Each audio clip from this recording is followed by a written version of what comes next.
What's up, everybody? Welcome back to Clocks Running, the podcast for everything flag football officials. I'm your host, Ant, and we are finally on Apple Podcasts for all you iPhone users.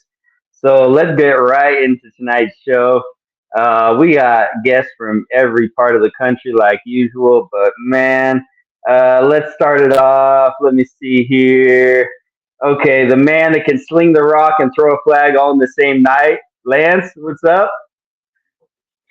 How you doing? I'm waiting.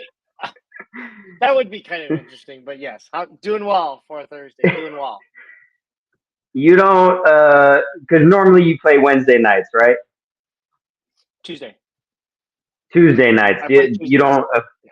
you don't officiate, and like when you're not, you just you I hang out on the sideline. try and I try not to. I try and separate the two. Okay, all right, fair enough.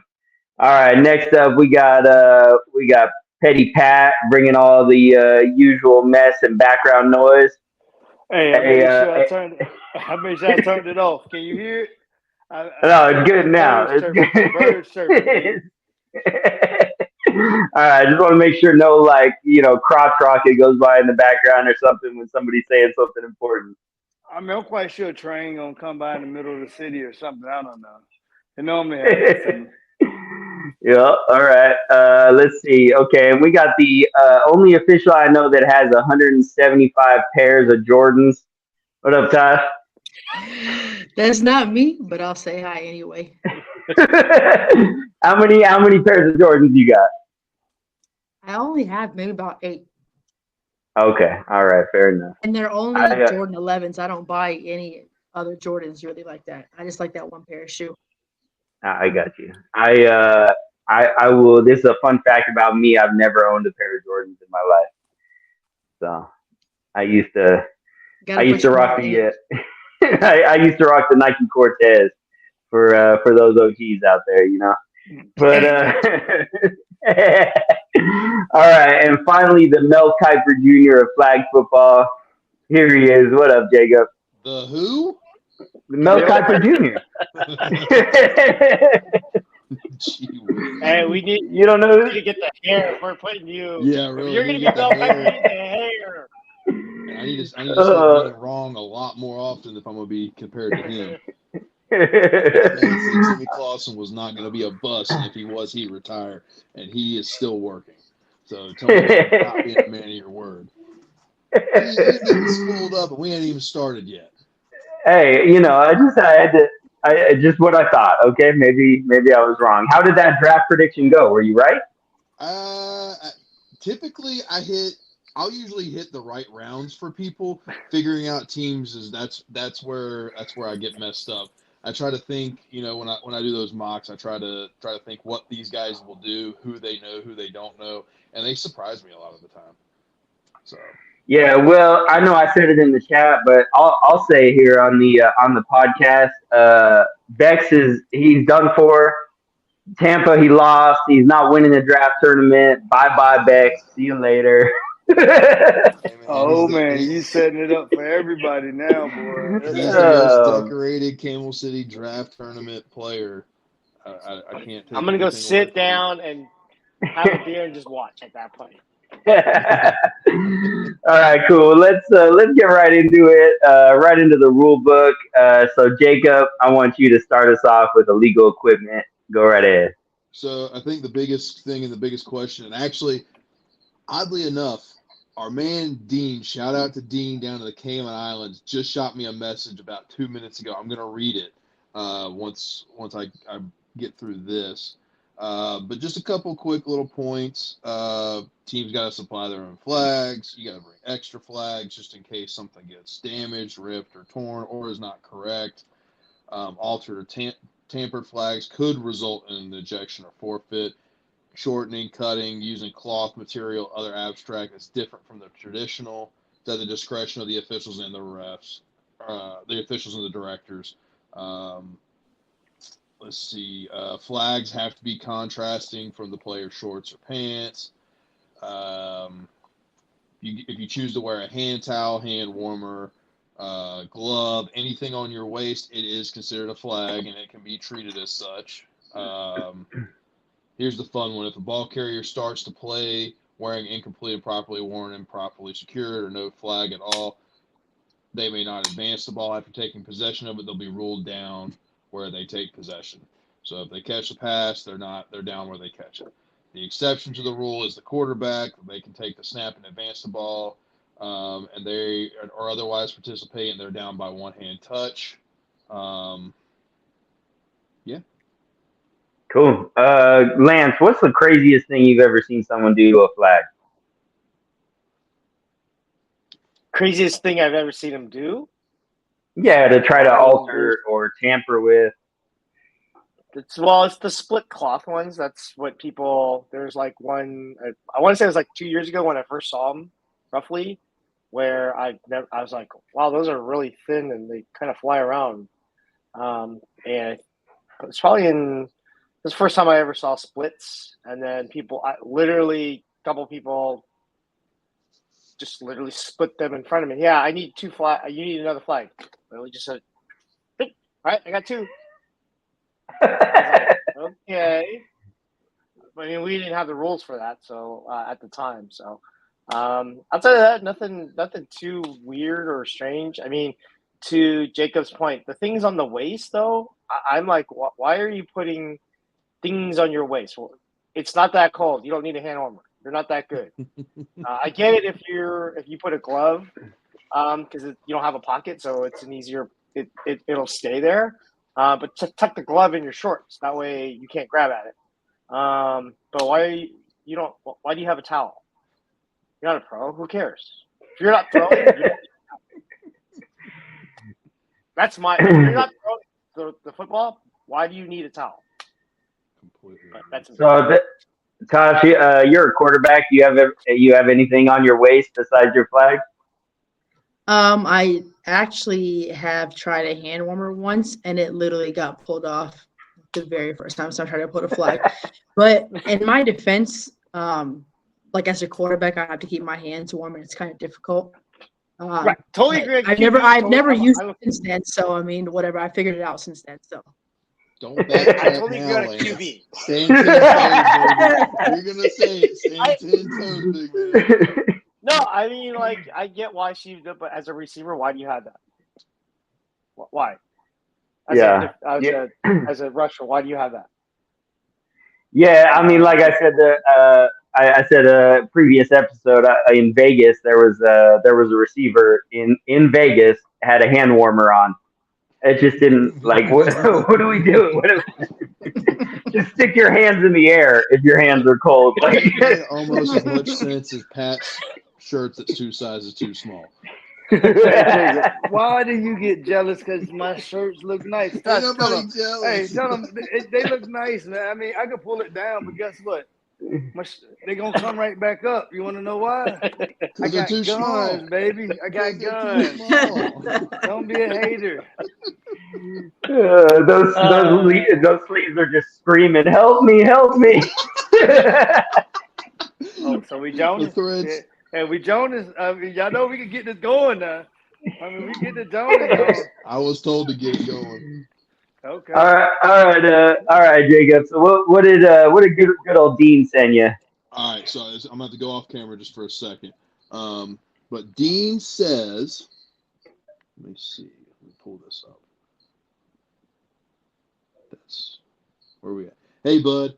So I have a really weird question. If a player ties his shirt up above his stomach, is it tucked in or out?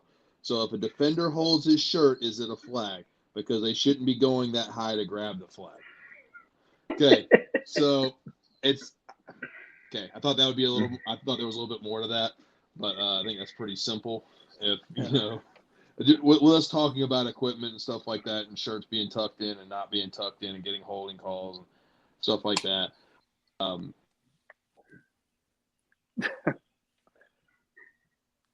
Yeah, it's just it's a holding call. Yeah, yeah. If it doesn't matter, and honestly, it doesn't matter if the shirt's tucked in or not. If it's undone, if you're grabbing somebody up at the chest, you're not going for the flag. You're going for that person's chest.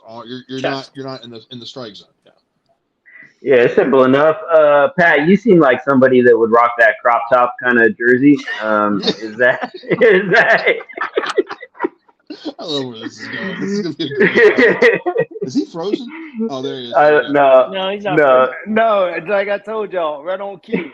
Fucking body come over here playing music across the street after I done cut everything off. You know what I'm saying? Like, that's why I was looking across the street like, come on, bro. Like, I mean, I had signs, but no, I don't wear no crop tops. I mean, that's only from Colorado guys wearing them crop tops, especially those Russians. Bro, there's a lot of Carolina dudes who do it. Well, Yeah. but Jay, hey, I do got one funny one for you from this last weekend.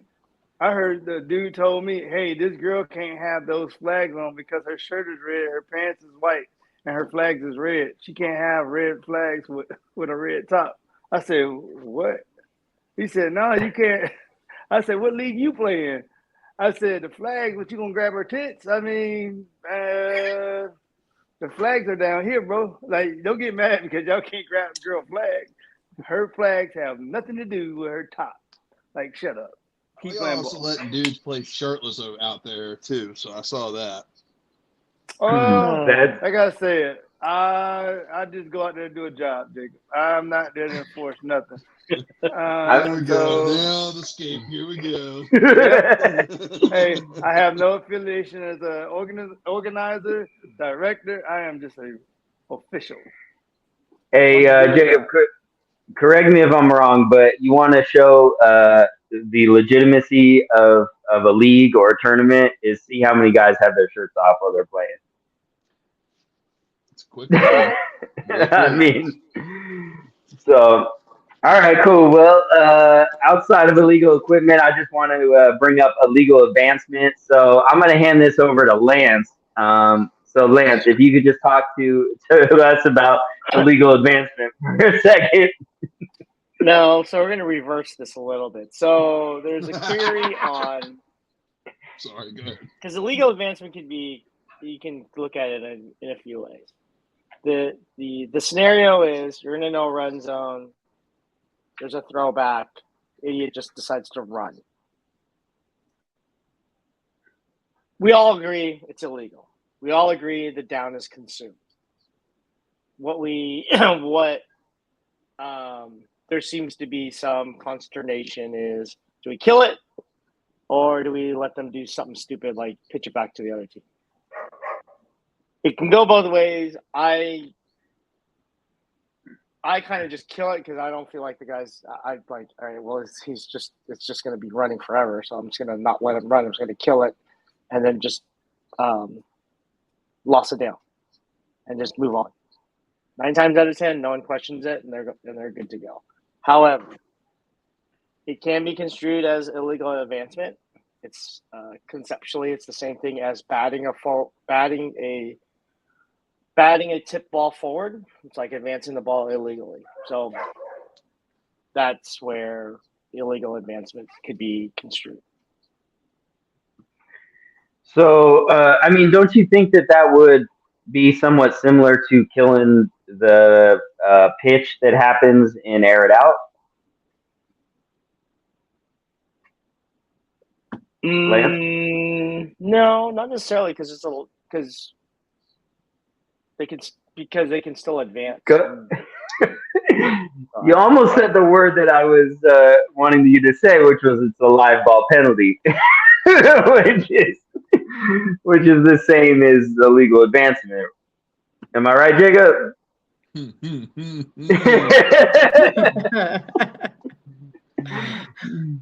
So I am very pro let the players do something stupid.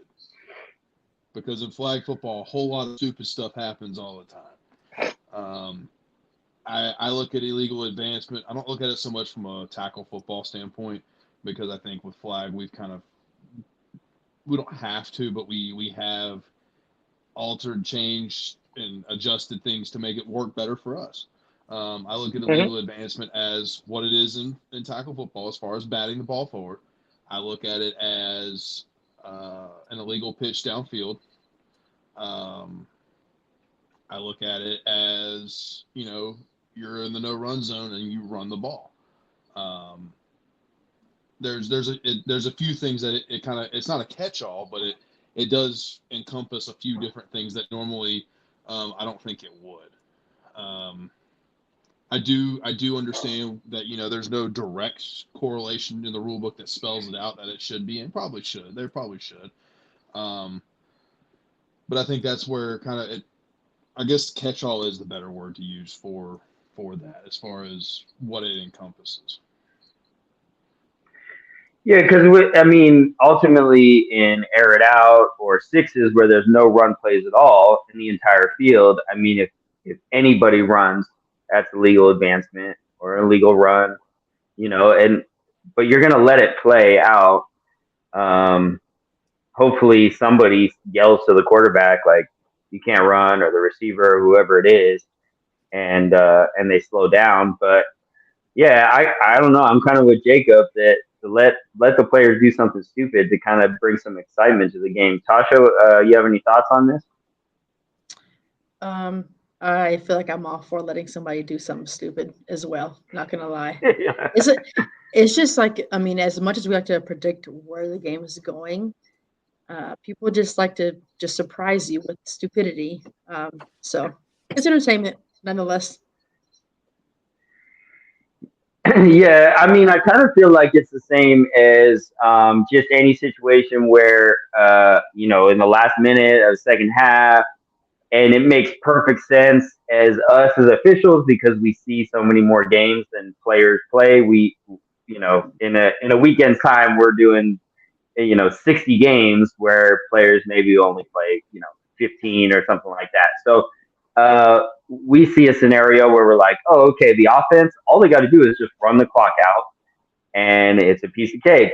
And somehow they mess it up, they turn it over, they have two incomplete passes, whatever it is, and the other team now has all the time in the world. They've got their two timeouts, and they're able to turn it around and win that game. Pat, what are your thoughts? Man, that normally happens all the time. As far as when it comes, especially to seal the game, like, bro, y'all really about to go out here and throw the ball? I don't get that part. I'm about to speak from a contact point, and Jacob probably going to get his ears wrong this weekend from when we get in a no run zone, and you're going to see somebody throw the ball to the lineman behind the line of scrimmage, and I'm gonna just drop the flag, and they're gonna wonder what the hell is going on. I'm like, hey, illegal advancement. Hey, no running. You got to throw the ball past the line of scrimmage. But again, you don't have guys or women that watch the podcast all the time when we talk about these rules. So, what can we do besides show up at the field and these guys learn the rules? But everybody knows all the rules, even though Jacob posted in the group today. Well, Krista posted in the group today. And I guarantee nobody read over no contact rules. Yeah, I don't think people are reading so much on social media to try to go through the rules. So, I think that's we've talked about it time and time again. The amount of times we run into situations. They want a director over. They want to protest the call and all this stuff, and simply they have not read the rules. I've had situations in league play where I throw a penalty for a flag guard, and immediately the receiver jumps up and is yelling at me and this and that, and all of a sudden the immediate question comes out of him: well, what's a flag guard? Why are you even throwing that penalty? Okay, so if you don't know what a flag guard is, then this conversation's over. That's that, So anyway, Jacob, I appreciate you going over the rules. So I want to get into kind of the meat of the episode tonight and just talk about the center position. So Pat, I'm going to let you lead us off, just talking about the center position in contact format. Well, center could be as far as the no contact or contact. You just got to have a vision as far as to be a center. Centers are normally guys or girls that either play the quarterback position or can see the field and help out the quarterback. But the biggest thing about a center in contact, you got to be an impact as far as in some kind of ways. Like you want to be able to at least be able to snap and block when needed. You want to be able to snap at a distance because if you only can snap 5 yards, what's the use sometimes? You want to be versatile, So it's just like working at a craft, working on your craft because when you come across, like say, the one of the guys that you said is washed up, he only take the snap from 5 yards because he like his center to be able to block and release. But then you have someone like Garrett, he's back 12 yards, and but that takes as far as with a center, you want to be I would say versatile and dynamic at that position. You want to be able to know where the gaps are at, and I give TJ a lot of credit. He's great at that. As far as blocking, snapping and blocking the ball, but finding that crevice. TJ Simmons. Yeah, and he gets that that nice spot, sweet spot, and catch the ball and go down the field wide open because he's on the opposite side of the field. But you have to have that IQ too. Not everybody, I can say, anybody can snap a football, but not everybody can play center. Yeah, and outside of the 25 people that live in North Carolina, are there any centers that you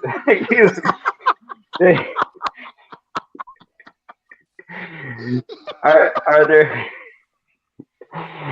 are there any centers nationally in the contact formats that you think do a really good job at the position? You said that will get what at the position? No, that are really good that have it dialed in, on a Outside national the level. Carolinas, who would you consider a good contact center? Give me 5.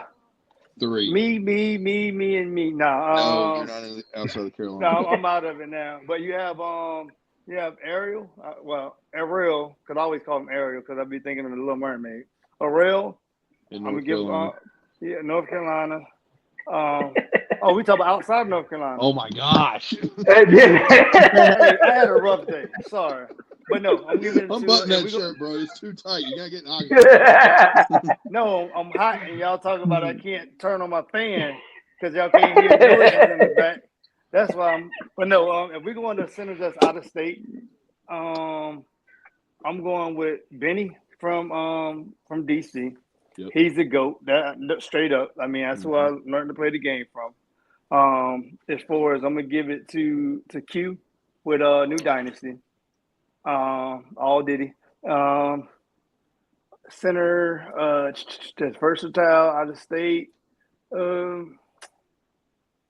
Those two. Oh, and the young kid from Savages, from what's the name? South Philly Savages. He's versatile too. That kid was able to snap the football 12 yards. He was able to snap 5 yards, and he was able to block and catch some critical passes. But those are the 3 that I would say from out of state. All right, now let me flip this around now, Pat. As far as an official in contact formats, what are you looking at with the center, not just in the snap, but as the play develops?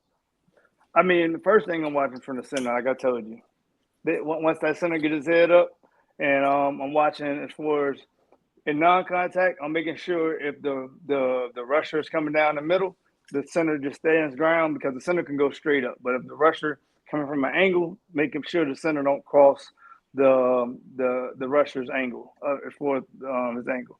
But then as far as in contact, my only thing I'm watching is that center is safe once he or she gets her head up, hands as far as in the right area, as far as in the chest, that box area, and that's pretty much it, man. There ain't too much in contact you really gonna watch for a center besides of a center getting ready to release and you watch the defender grab the center so they can't release. I mean, that's the 3 things that normally happen: either line up over the center head, not letting him get his head up, or grabbing the center so they can't release. That's the only 2 things that you're really watching as far as the contact.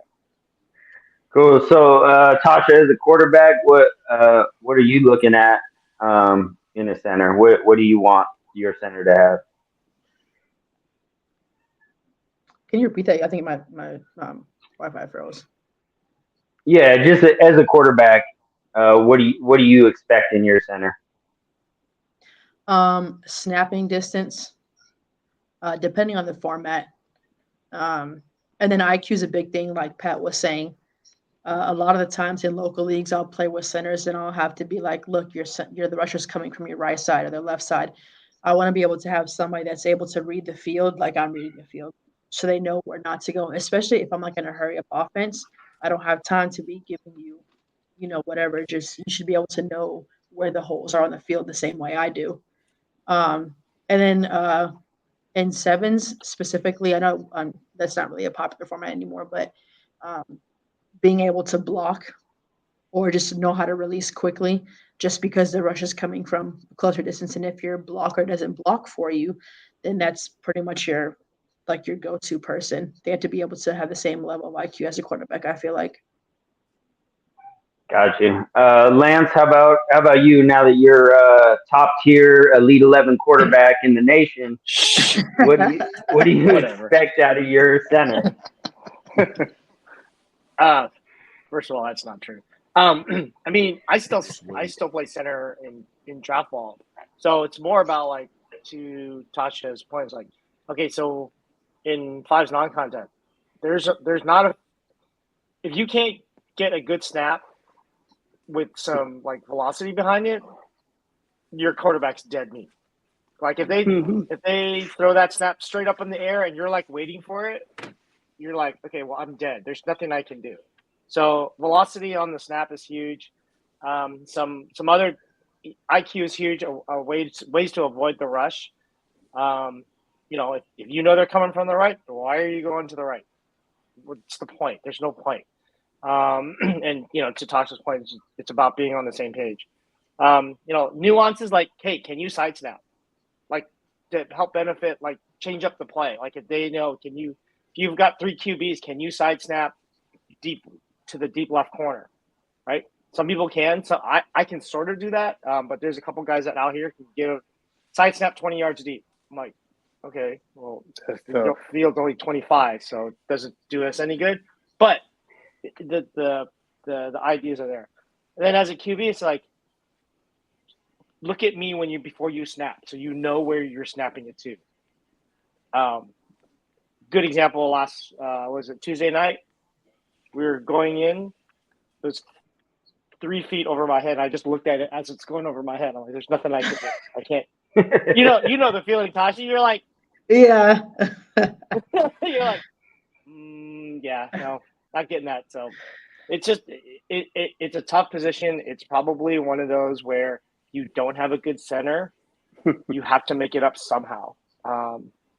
And it's really tough. And I've seen guys that can snap it 15, 20 yards on a dart, and I'm like, well, that just saved that helps the QB with time because you don't have to wait for the ball. So little things like that.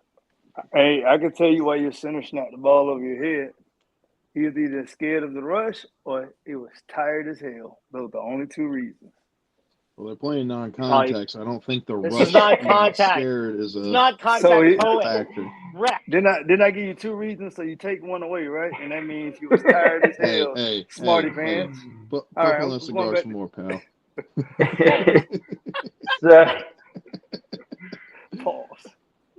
So Lance, I know that you like to let the players play, as you said before. But as an official on the line of scrimmage, how much movement do you let a center have with the football? Do you let them continue to shift it around? Once they picked it up, can they drop it on the ground? What's your philosophy on that?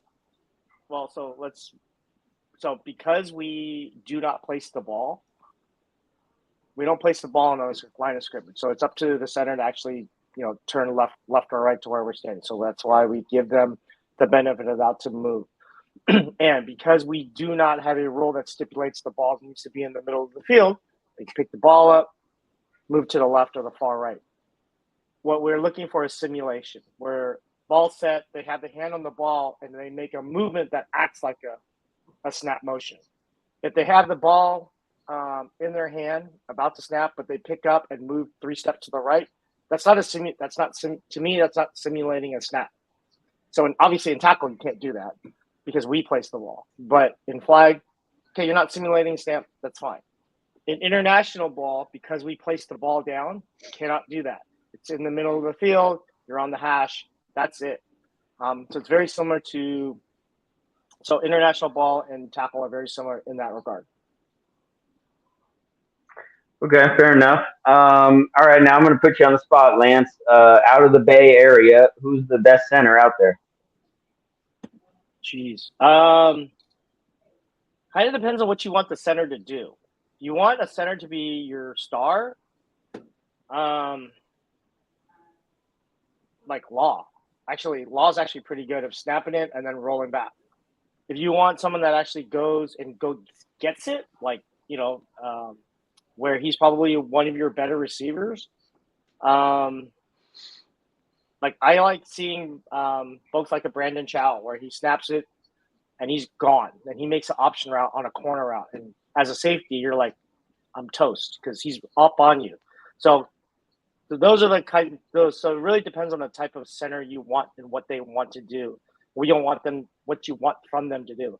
Kind of like Tasha, it's the IQ part. Like, hey, if I want a star coming from the middle and then he picks left or right, I need someone that can actually do that and actually understands QB concepts versus someone, you can run a route, great, here, run a post corner, but you make that option. And the safety in the middle is dead to rights because he's flat-footed and he's got to wait for the move to be made. And that's what I see like a lot of the Florida guys when they run that middle route. I'm like, you're dead meat. There's no way you can stop that. Gotcha. And since nationally nobody cares about the Bay Area, who in your eyes, who are the top three centers nationally? I don't know by names. I mean, it's whoever I see. It's a lot of the Florida guys. That's all I say. I mean, coming from a non-contact, because like I see like very simply, Rel take it under center. It's a corner out, and he's rolling to the right. That's a corner right. Like if Felt snapping it, or Flash, like there's no way you're catching that. And I'm like, okay, well, he just needs to catch it and it's a touchdown. So. Gotcha. All right, Jacob, on to you. Here's the hot seat. What are you what are you looking for in a center? Contact and non-contact both. What makes a good center? It's consistency. Somebody get you the ball. I mean, it's literally it's echoing what the other three said. It's consistency. It's finding the spaces, not having to be coached up every play, knowing where you're going to be, being on the same page with your quarterback.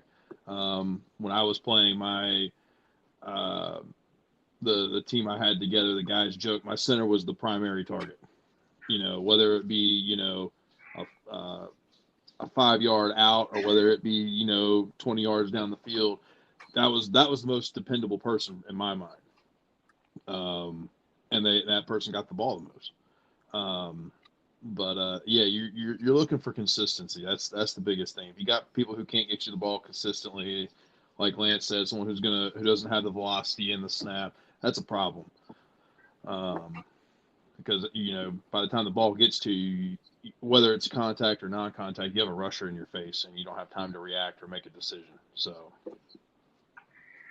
Yeah, no, I think those are all good points. A lot of everyone kind of on the same page. It's funny because there was a good period of time where I played center. I want to tell you guys, honestly, I had no football IQ. I was not a double quarterback for any reason at all. There's a reason I played soccer most of my life. I could not throw a football, baseball, softball, any sort of any sport. My arm strength is not there. I was told that I looked like some sort of like baby zebra or giraffe when I was like down ready to snap it. There was just no form to me. You're already ready to be an official. You're a baby zebra.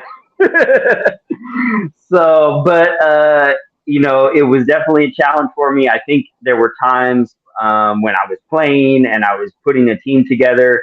Sometimes you just have to have a player that can snap the ball, and like if there's nothing else that gets done, it's just snapping the ball right. So if there's one thing I was able to do, it was that.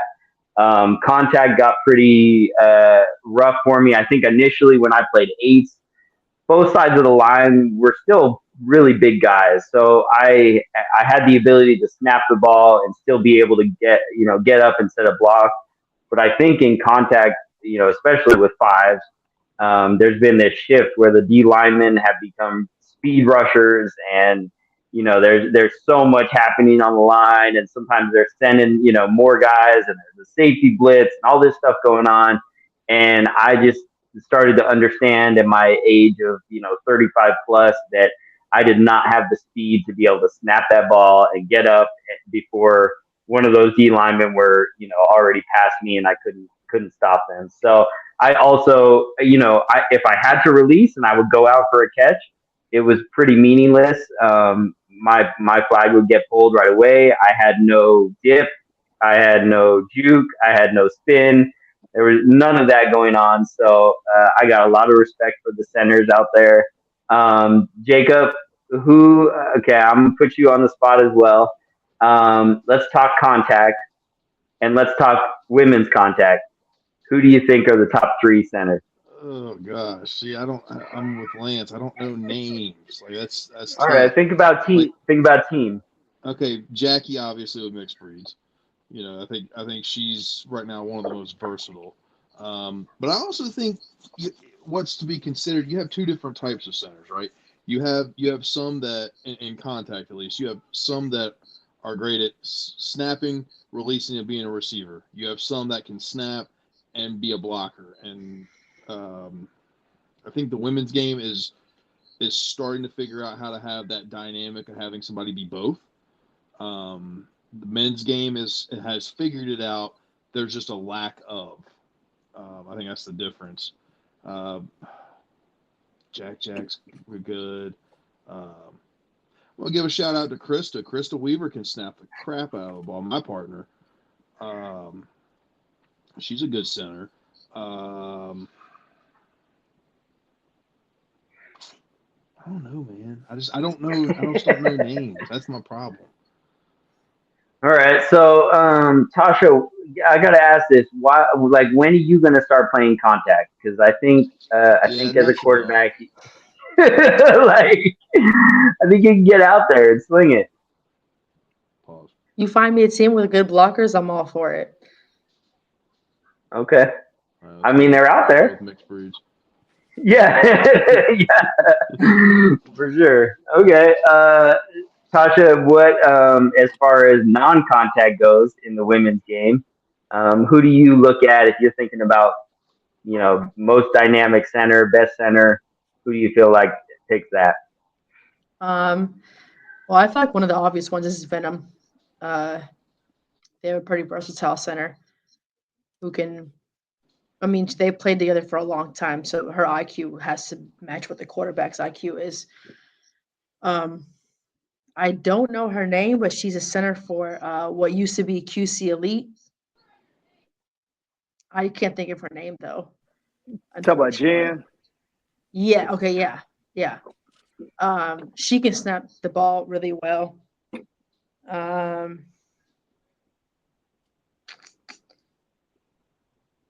And then a lot of the girls that are coming up from the college scene, they come out there and play like fives non-contact. All of those girls can snap really well. But they're used to a more structured environment, so I wouldn't necessarily think their IQ is up there just yet. But yeah, those are the two off the top of my head that I can think of. All right, so since this isn't a podcast for officials, I want to get back into the rules and just kind of breaking down some of the things as far as the center goes. I know we talked about contact with getting the head up, and that's really what's important. Lance touched on just what it looks like, the difference between flag football and tackle, with being able to pick the ball up after you've set it and all of that.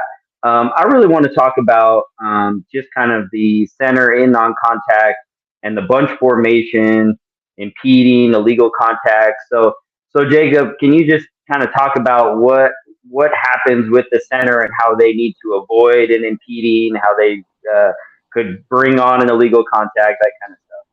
Yeah, definitely. So I mean, I think it's similar to what Lance talked about. Where you see the rusher line up, they obviously have the clear designated lane to the line of scrimmage. So, in short, just avoid that line. If a rusher's on the right, go left or go, up the middle. Don't run that line and run the risk of a faster rusher than you can be to get the ball snap up into your route and moving to where you cross that path and do alter the rusher's course. That's the biggest thing. So, what happens when the center is meant to be the drop back, the star option, and as they're moving back, that's where the rush is coming from, and the center makes contact with the rusher in the backfield? What call is being made in that You situation got illegal contact. on the offense? Yeah. Okay, now and is there? But essentially, if it's on the line of scrimmage or past the line of scrimmage, it could still be impeding with or without contact. If there's contact, you're going to call illegal contact. If there's no contact made at the line of scrimmage or beyond, then that's where you're going to call impeding. Gotcha. Okay, so no like illegal block is happening at all in that situation, right? That's where right. That's where you're getting into if you have the contact call, contact or impeding, that's what you're looking for. Okay, cool. Take the KISS method. Keep it simple. Gotcha. Lance, anything you want to add about the just the importance of the center avoiding the impeding?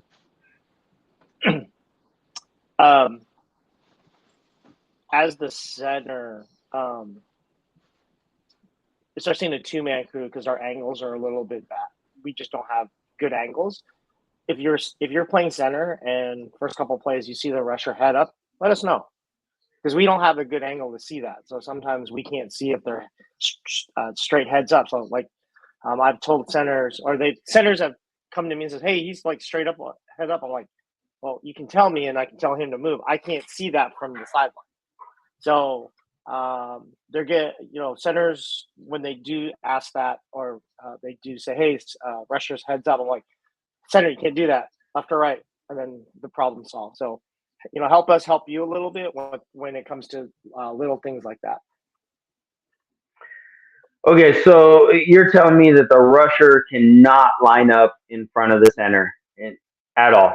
That's illegal? They cannot line up heads up over the center. They should not be lined up heads up over the center.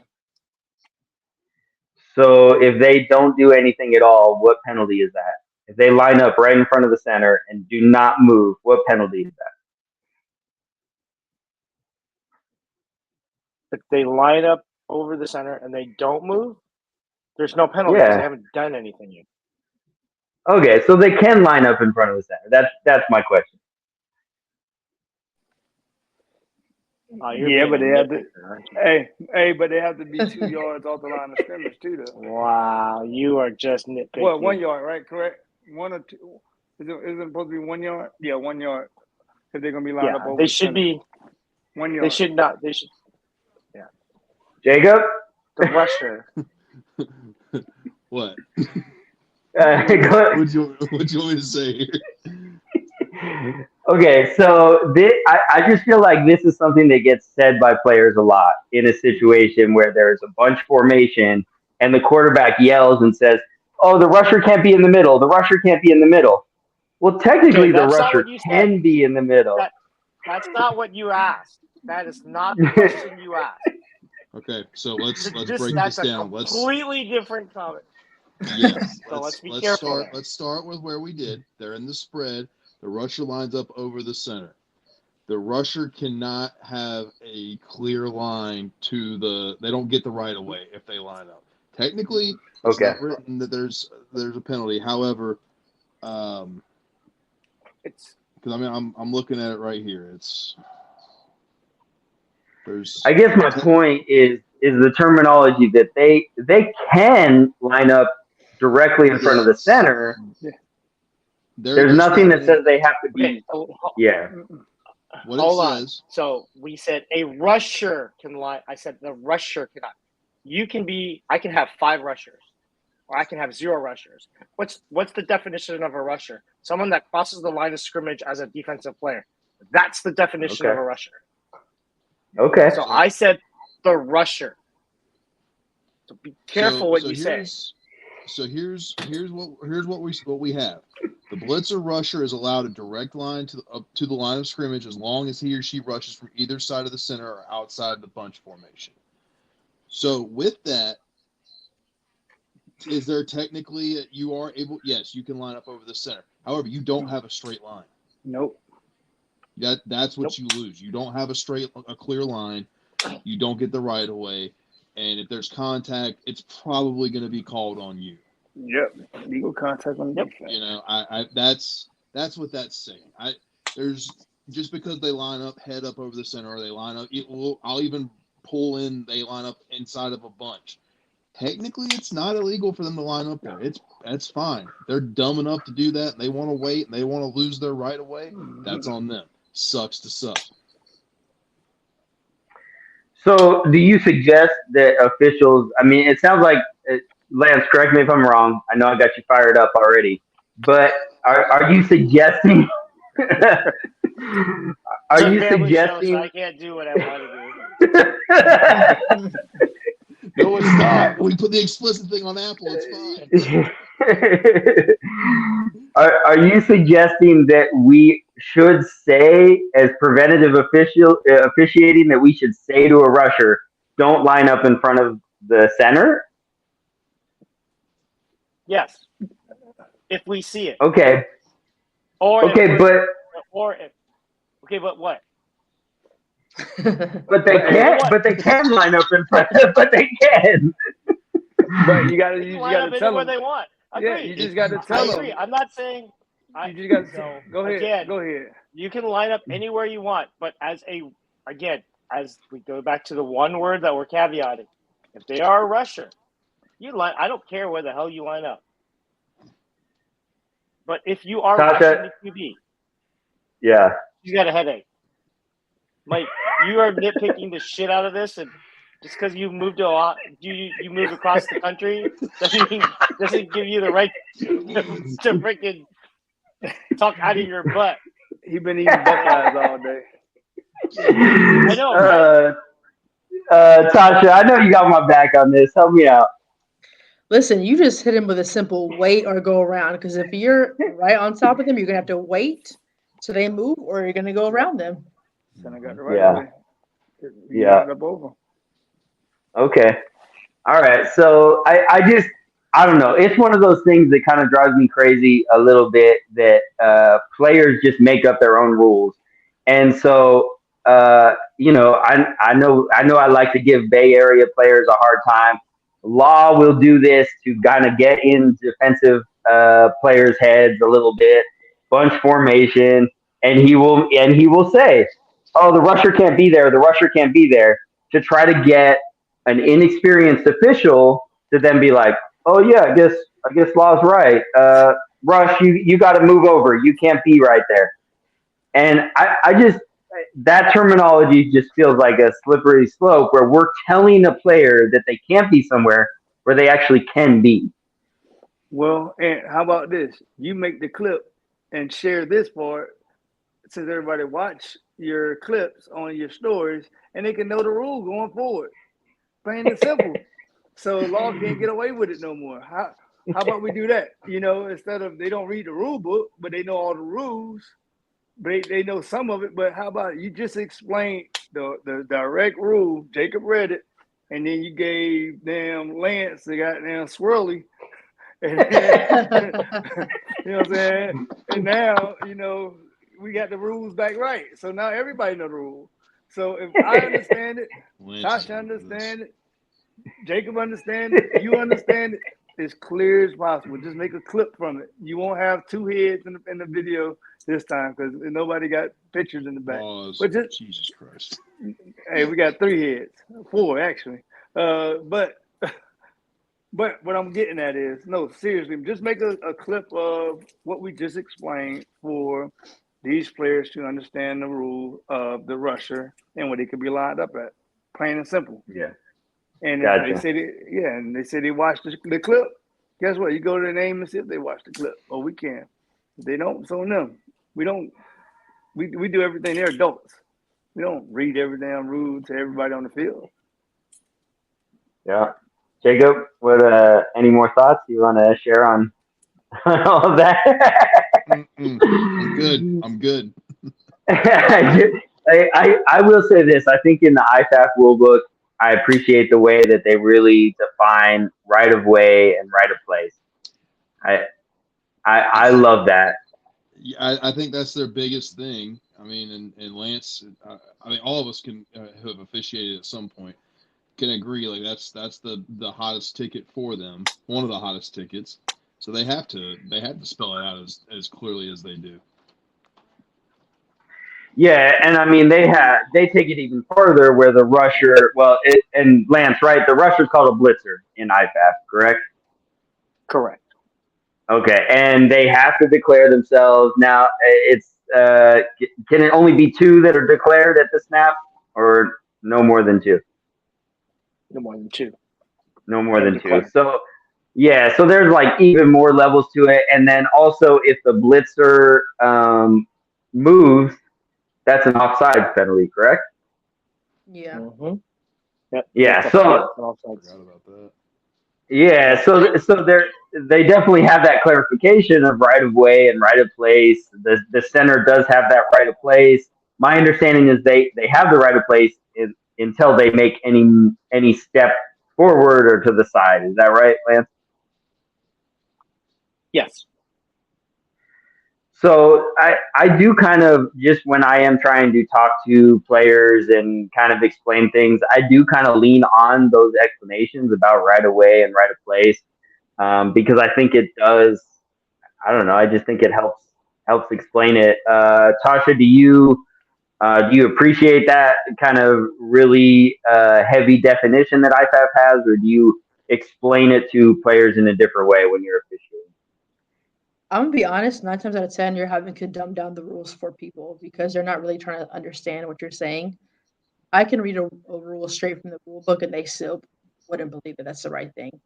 So I mean, I try to dumb it down for them, maybe giving an example. But I mean, I appreciate that rule. Does everybody else? Probably not. Yeah. Nice. So yeah, I think in general, like there is so much to that, so much to the impeding.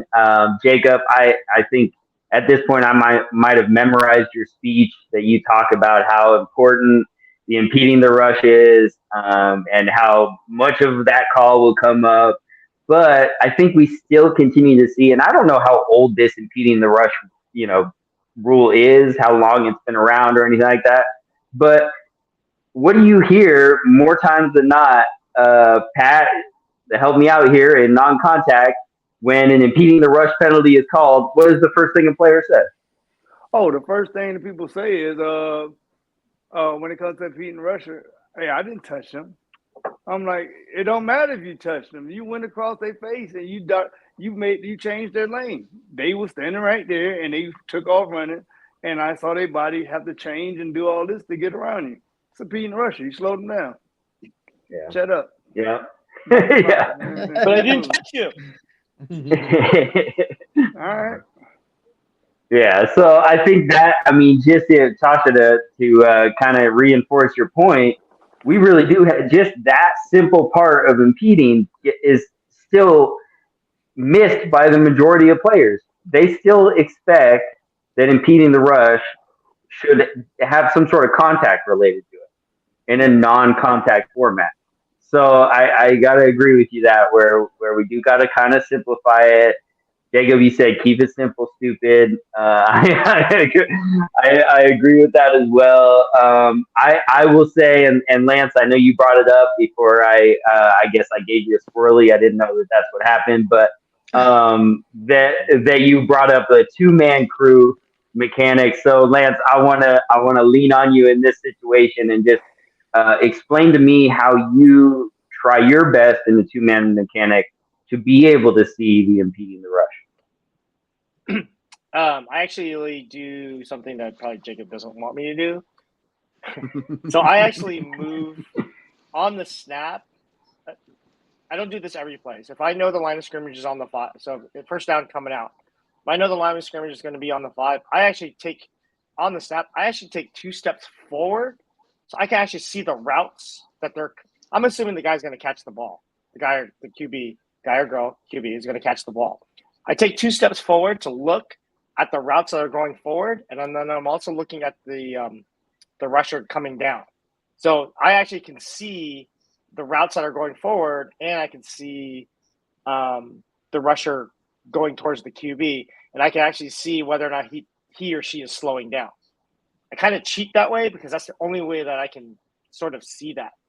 Other than that, I kind of make the assumption that there's no RPO, there's no drop back QB. I'm assuming he or she is making that catch as a QB, and I'm trying to hold as long as I can that first 0 to 3 yards from the line of scrimmage to say, all right, did the rusher slow down? Did they alter their path? Was there some sort of contact that was initiated by either side? Those are like the 3 things that I'm looking for. Again, assuming no RPO, assuming no star, because if you have an RPO, you have a star, then you got to start looking for that along with, was there a handoff? Was there a throwback? Where's the throwback? Who's rushing? Is there a second rusher that was inside the 7 that's rushing the star QB, illegally? So that becomes even much more difficult because now you're looking at 6 things versus 3. So. Jacob, you look outraged and furious that Lance does that. Are you okay with him cheating in that way? So I think the biggest thing. Sorry. I think the biggest thing, number one, is experience, right? If you're an experienced official, if I know you're an experienced official, I don't give a shit what you do. Whatever's going to make you best and what's going to make you and put you in the best position, I'm okay with. That's why a lot of times with the more experienced officials, I don't say anything about mechanics. I don't complain about things. I talk general mechanics to officials that I don't know and what I expect from them to show me that, hey, I can do this properly, and that's a good baseline to put you in a good position to be successful. But if there's an alteration you need to make yourself better, then do it. If I don't know you, if I'm not that comfortable with you, or if something looks off, I might say, hey, what are you doing? And give you an opportunity to explain. Just so that way we're all on the same page. But yeah, I don't care. Lance can do whatever he wants. Yeah, and I mean, I've tried it, Lance. Clip that. No, you clip what he just said. You clip that. You clip that. Hey, he ain't never saying that one again. Oh my God. Hey, you got unlike the rest of you jokers, Lance will go everywhere with me. So Lance can do whatever he wants. Clip it again. Hey, we go everywhere, but Lance flights are cheaper. Lance flights are a little cheaper when you have a little bit more incentives. So, hey, we never leave you high and dry. I'm temporarily restricted from going a lot of places, so. No, you're good. I'm just kidding. No, he over here throwing nut shots. No homo. You know what I'm saying? We know Jacob. Unbutton that button so that way you don't so sensitive. Great. Oh, good. You know what? Hey, next episode, I'm wearing a tank top. I'm gonna be looking like old boy from ESPN since he think my shirt is tight. I'm gonna give him a tight shirt, a white beater. That's what I'm gonna wear. Oh God. Yeah. No, I've tried to. There's some things that Lance shows me or tries to get me to do that I've tried, and I don't know, Lance. Your brain definitely works in a different way. You taught me a lot. I can't cheat like that. When I'm on the line of scrimmage, I gotta be on. I gotta hold that line. It starts to mess with me if I'm moving at all, and I don't know. That's just me. Tasha, how do you try to catch impeding the rush when it's 2-man mechanic? It's hard. Honestly, it's very hard. And I don't cheat either, just because with only 2 people, like I don't want to ever get caught slipping. Um, but I also probably haven't been officiating as long as Lance to be comfortable to do that anyway. So I don't know. I just try to do my best. I guess is the best thing that I can say. Yeah. So Jacob, since Lance can do whatever he wants, now I've seen some veteran officials that will have like these little flat discs, and in a two-person mechanic, they'll sit behind the quarterback, and they'll spot the line of scrimmage with one of those little discs, and then they'll sit behind the quarterback. Is that cool if Lance does that also? In I will 2-person, never. Yeah. I will never. Well, wait, Lance is Jacob. Before you even answer, I will never, ever, ever, ever, ever, ever, ever, ever, ever, ever, ever, ever do that. That is the dumbest thing I've ever seen people do. Sorry, I didn't mean to take over your answer. But if you ever catch me doing that, ask me to leave, and I'll never come back. well, I'm not going to do that. That's- 'cause I need you. That's just the dumbest thing. You That can't. must be a Bay That- Area I'm sorry. thing. In That's not Colorado. or no, something. I've seen him in No. North Carolina do it. No, Florida. Who did that? It Yeah. happens in Florida. We will do it here. Pat, one of your former teammates who's worked for us in the past has done that. You talking one I'm of not my gonna- former teammates that I'm not worked gonna for you in the name drop. past, Yep. and shit, I ain't had that many former teammates. Well, damn, I Well, know then exactly what you're talking then- about. Then just do But, the math. Yep. Well, All right. All right. So instead of playing the guessing game, Jacob, what's wrong with that mechanic? Well, number one, you can't see if anybody moves on the line of scrimmage. you can't. Number two, you're not sure if the line of scrimmage is set up properly. Number three, there's so much that happens right there. You can't move with the play. You're playing catch up to playing catch up. There's so much that can go wrong with you being back there in a 2-person mechanic. You know, again, if you cheat and you start moving that way, and maybe even if you needed to like trail back that way once the play starts a little bit to see, cool. But to start back there, you're missing so much. Okay. Well, I'm glad.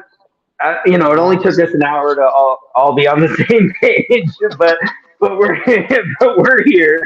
So I appreciate that, and I think ultimately it makes such a big difference, and I can't get it out of my head. I'm sorry, Jacob, but what is Chun thinking that it is better to have a two-person mechanic over a 3-person? I just can't wrap my head around that. Because He said that a while back. We did a show, and he's like, I don't understand why you need 3 or 4 refs. You can get away with just using 2. And I'm like, okay. I remember he was, if it was that easy, the NFL would use 2 referees and save on Could their you budget. imagine? Could you Yeah. Oh my God. Go ahead, Jacob. Here's the optics of it. When something gets missed in a 3 or 4-man mechanic, it looks a whole lot worse than if something gets missed in a 2-person mechanic. Because a 2-person, everybody understands, recognizes that there are holes, there are blind spots, and things happen, right? No one's gonna, and even the best of officials, I mean, there's gonna be things that get missed. It's not the end of the world. In a 3 or 4-person, there should be a lot less missed. And there's things that happen, and it's an optics game. I don't know. I don't even like that statement, Jacob, that you said everybody is understanding. Really? Players are giving us so much grace when there's only 2 officials on the field? Okay, let me rephrase. Players should. I know it doesn't happen. 1,000% does not happen. But I do think that, there's more toleration. There should be more toleration in a 2-person mechanic versus a 4. Because in a 4-person mechanic, everything should be covered. Yeah, and ultimately, this is what's strange to think about is Lance got run over in a 4-person mechanic and in a 2-person mechanic. So what what If he about wasn't cheating, he wouldn't have this problem. No, if I was cheating, I would have been there.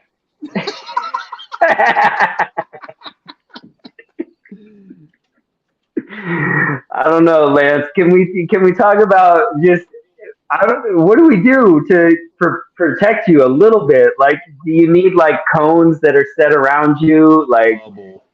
like, Actually, bubble would be great because then all these people that want to talk to me gets them away from me. I don't need to hear anything. Like that. Like that. See, They're not next to me talking. I just think it's great in the matter of like about 10 minutes. And Lance, you were okay, so I can kind of make fun of the fact that you got ran over at East Coast Nationals. But the matter of 10 minutes, you get run over and Pat drops a wide open pass. Like it just you guys just give me fuel in that situation. Like Dang, Pat. You get Okay, barbecued. Jacob, we all know who Ant's working with in Nashville, right? Yep. Right? Say no more. Okay. Say no more. Say no more. I don't Two-man crew, I don't that's it. even Hey, two-man crew. Two-man crew, and you know it. I'm not even gonna go. I don't even own a white hat anymore, so I'll be. Oh, you don't have to worry about that. That's not my I'm glad- problem. Sucks to suck. Oh, Pat, you have an excuse for your wide open pass that you dropped? Well, I mean, it ain't as bad as you missing the flagpole. I mean, but when you was playing, hey, we ain't gonna bring up old stuff, We're talking I think about- what happened is that his tight sleeves produced restricted blood flow.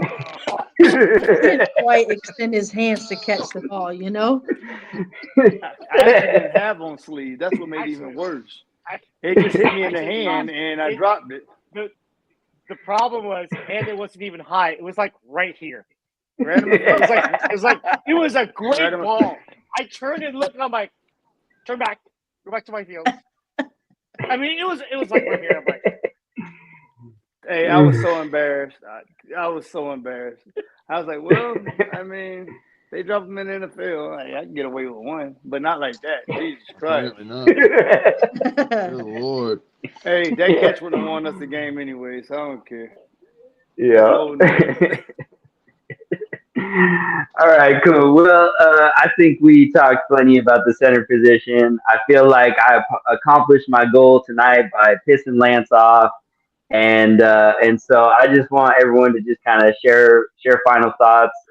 Tasha, let's start with you. I like to honestly revisit the illegal equipment and talk about all the things that players do to try to turn it over on the refs. Okay.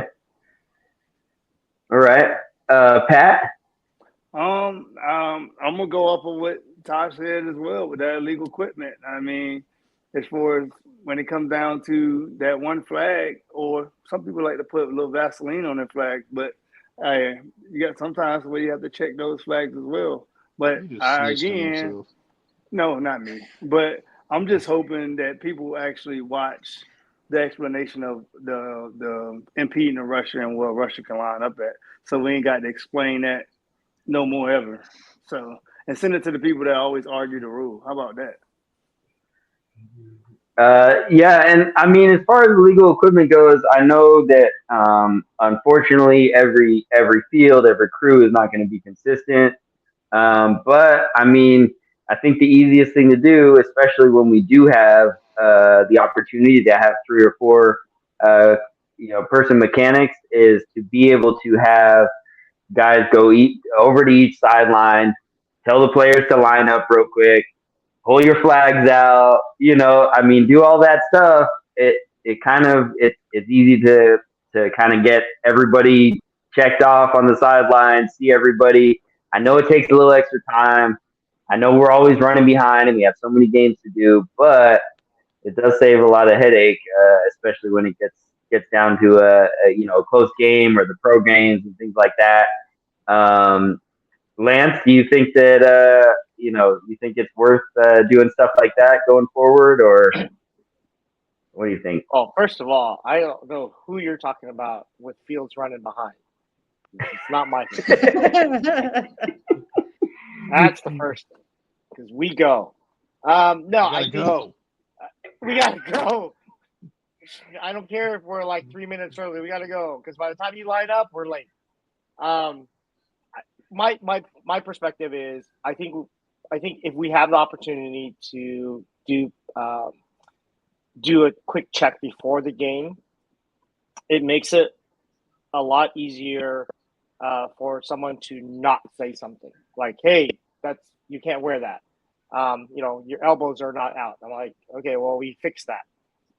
We took care of that. So that kind of resolves a little bit of the back and forth. But unfortunately, and it's, as we all know, someone is going to say something just because they want to say it, and we kind of unfortunately have to at least acknowledge it, but we don't have to do anything about it. But that's just going to carry on. But I do like the fact that we do, like, especially as we get closer into quarters, semis, and championship, we are more diligent because we have more refs per field versus just two. We can actually take the time to say, all right, I'll do coin toss. You guys just do a quick check, make sure everything's good. It takes a quick 30 seconds. And usually what happens is when you tell someone that, hey, you need to flip your flags because the elbow needs to be out, they're like, what are you talking about? One of their teammates is actually going to help them. That's what I've seen happen. It's like, oh, yeah, elbows are out. It's got to be like how he has it. So 9 times out of 10, especially when you simplify the reasons why, their teammates actually help them to get it right. And, if we do it in the beginning of the game, no one can – not for the most part, no one can really say anything about that specific piece of the equipment. So I know my turn has came and gone, but I want to add to that. And I'm going to drop that down to maybe 7 out of 10, Lance, and go with the other 3 times out of 10 that people will then be like, oh, who said something about the flags? And then they'll be pissed off at the other coach the entire rest of the game and think it was them when it was really just you trying to do your job. It's you. It's more you. I digress. Not just kidding. Okay. To Pat's point, I'm like, hey, their flags are the same colors as their tops. Where are you pulling the flags? Where are their flags? Where are their flags? And people are asking us. I thought you policed the shorts and same color shorts with flags. I'm like, I don't care. That if you want me to do that for you, I can. But I can tell the difference. But if you want me to actually have them change it out, we can do that. But the clock's rolling, as we always say. You can keep talking. Yeah. The clock's rolling, guys. Yeah, I mean, I think we brought it up that about the arguments, and we talk a lot about what's in the rule book. We can argue and discuss and dive deep into what's in the rule book. Nowhere in the rule book does it say when a player starts arguing, we have to stop our clock. So if there's anything for a player to understand, is that if they want to spend, if their team collectively wants to spend $400 to just whine and complain for a whole weekend, then I guess that's what they're going to do. But they will lose all that time. Now, I will say this though, that there are veteran players that when they're trying to run the clock out, they will try to argue and get clock to, go off and get, so much respect to Lance and Pat, who have invested in the box on their hip, because that makes that play clock, it's clear cut.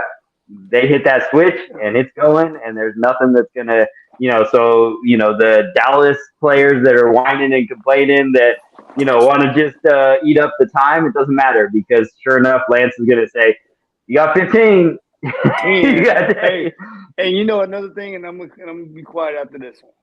When we hit that switch, they love to ask what's the time to try and throw you off, but they don't know you have that box on your hip because they try and get extra time on the play clock. And I'd be like, 10. Then they're like, what's the time? And then they don't know the box is vibrating. And I start going 5-4. And they go, oh, hurry up and snap the damn ball. Yeah, but they do that. They'll ask the time. What's the play clock? Time. What's the score? Pause. Shut up. Let me do this, or whatever. But now I've just got to the point I don't say anything, bro. I just call it out and I go that route because as soon as you start entertaining the sideline with one player, everybody want to talk to you. Everybody want to do all these things. But if you're not the captain, I'm not talking to you. So yeah. Lance, just want to give you your opportunity for final thoughts. What now that you've taken over the Bay Area, you are the most dominant quarterback to ever grace the field in California. What are your final thoughts? Let's not go there. It's kind of interesting seeing folks who are just starting out and trying to learn. And I like on Tuesday nights, it's pretty much a rec league, and we have a lot of net new players. And the one thing that I thoroughly am enjoying watching is their growth. So I'm watching players that have never played and started playing like 6 months ago. Now they're playing Tuesdays, they're playing Wednesdays, they're playing Saturdays, just because they're into it. So to me, that's the growth of the sport for both men and women, and that's the fun part. So that's what I'm seeing more and more, especially recently. Awesome. So, Jacob, I'll let you go last.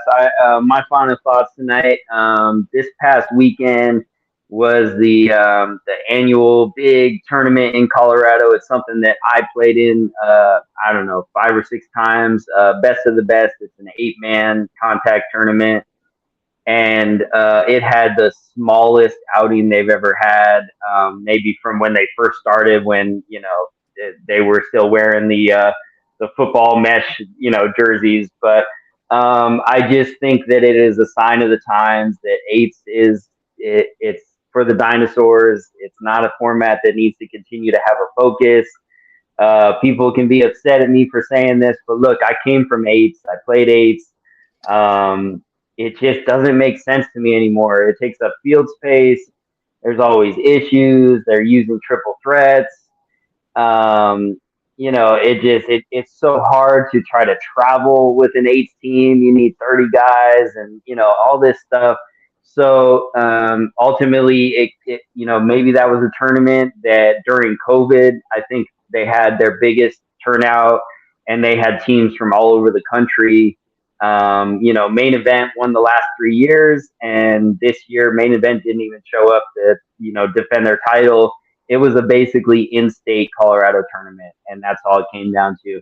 Now, they did add 5s to the tournament, and they had 5s contact, but still there was just not a big turnout. So hopefully just, for the sake of, me being from Colorado, I hope Colorado as a state and a lot of the other smaller states that don't have such a big flag football presence, I hope they turn their attention away from these goofy formats that maybe 10, 15 years ago were huge and everybody loved and there was all this attention to them, that they start doing what the future is, and getting more into 5s, getting into non-contact, putting more focus on trying to put women's leagues together and putting youth leagues together. I continue to say it. I love what Dula and Law are doing in the Bay because I think that's their focus. And just like Lance is saying, the growth is huge. They have like 3 different leagues out there, and they all intermingle. They work together. There's not ego in it, and I think that's something that's a rarity in the sport. And I hope that changes down the road. So, Jacob, your final thoughts. Man, I'm really looking forward to this coming weekend. We've got our draft tournament this weekend. The Campbell City draft tournament. We do it. It's become a once a year kind of thing. All sorts of different things going on. We've got we're starting to sell flags ourselves, but we've got Carolina Drip Shop who came in with the jerseys. We got Shrooms who took care of our champion shirts and our champions flags. It's one of my favorite tournaments of the year.